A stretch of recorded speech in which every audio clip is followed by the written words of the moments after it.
Alors, ben, là, on a reçu un beau pain de Diane Bohémier-Guénette. Et puis, elle a fait une recette de Rita. Qu'est-ce que tu appelles ça? C'est de la sauce au caramel. La sauce au caramel. Regardez comment c'est onctueux. Ah. Tu te mets ça dans la bouche, c'est du sucre pur. Ah, Mais c'est tellement moelleux, c'est tellement bon. Tu manges ça avec du pain, de la crème glacée. Tu manges ça comme de la tire. Tu manges ça comme avec juste une cuillère. Tu manges ça sur un gâteau. Tu le fais chauffer. Tu le prends froid du réfrigérateur. Tu le prends gelé. C'est bon de toutes les façons. bon. Alors, sur son pain fait à la maison, c'est un pain que j'aime depuis très longtemps. Sourdough bread. Comment tu dis ça en français? Sourdough bread. Sourdough, En tout cas, je sais pas. Mais regarde, elle a même attaché son pain. Et cute. Elle a fait des dessins dedans. Là, on va couper une tranche. Droite, on espère. Oui, ça va être droit. OK. On met ça dans la belle assiette. Attends, on va couper en petits morceaux. En petits morceaux. Parce qu'on ne veut pas... Oh, dégustation. C'est ça. Des morceaux en dégustant. Et puis toi, tu vas mettre le montant nécessaire pour que ça soit parfait. Là. Nécessaire, c'est le plus qu'il y en a, le meilleur que c'est. OK. OK? Bon. Et puis ça, là, sur un rôti, là, sur une toast, là, avec du beurre, il n'y a rien de meilleur. On devrait mettre du beurre d'abord sur son pain. Ben oui, mais là, je pensais que c'était... Ben, on va sortir le beurre. OK, mais pas... tu l'as pas rôti, là. Non, c'est pas besoin. Moi, ce pain-là, je l'aime pareil. Comme ça, je peux manger tout le pain. Là. OK. Bon, tiens, vas-y. Je te donne ça. Alors, là, on Puis met si un ça petit dégoûte, peu. ça fait rien, on le liche avec nos doigts. C'est ça. Alors, voici une tranche avec du beurre. Parce qu'on est habitué à la bonne franquette. Oui, alors... Vous êtes pas mal cute d'avoir fait ça là, pour les grands voyageurs. Puis merci Diane d'avoir préparé un beau pain comme ça pour qu'on puisse amener ça jusqu'au Québec, là. Faire déguster ça.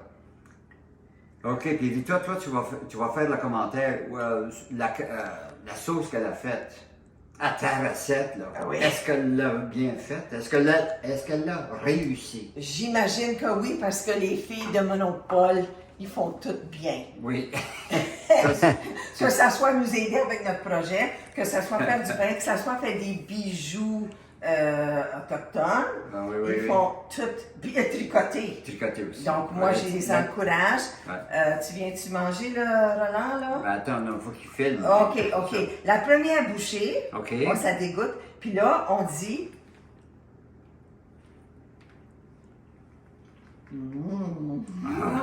OK. OK, alors moi, je vais prendre mon morceau. Je vais prendre mon morceau ici.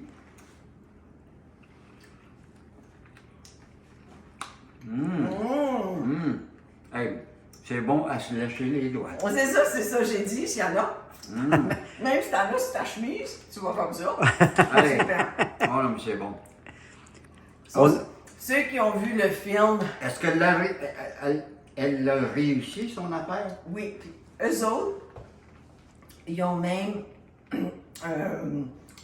ajusté la recette selon la force des micro-ondes qu'ils ont. Donc, comme je te dis, les filles sont précises, ils ont ça sur leur téléphone. Et puis, la grande beauté, c'est qu'avec eux, la sauce au caramel n'est plus un secret.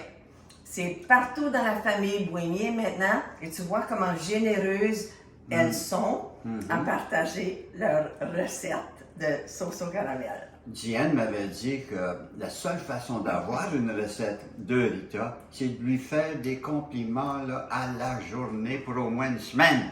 Bon, mais là, l'histoire de ça, là, c'est que à l'école, on faisait ça, puis c'était secret. Puis on donnait ça aux professeurs pour des occasions spéciales. Puis, ils étaient contents, mais personne ne savait la recette. Mon amie Odette et moi. Claudette vient, c'est donc bien bon.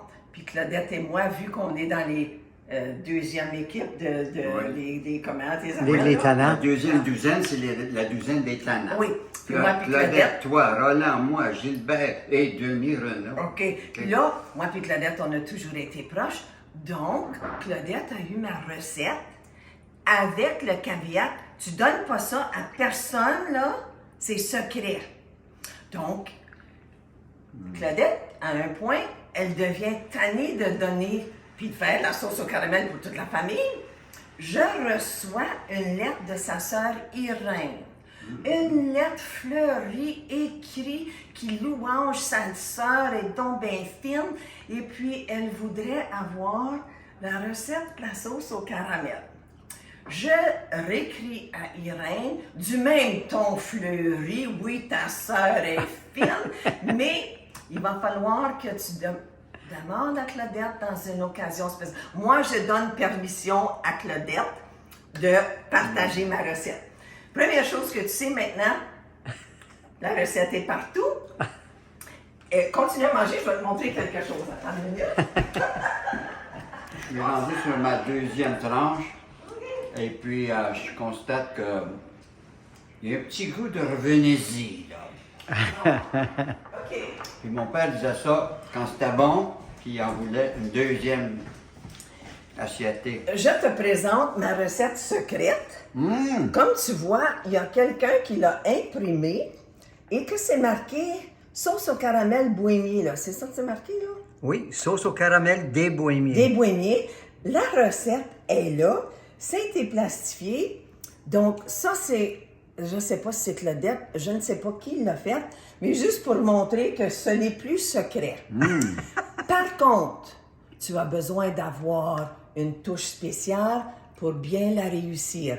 Parce que si tu ne fais pas ça bien, si ton bocal n'est pas assez gros, ça va tout renverser dans ton micro-ondes.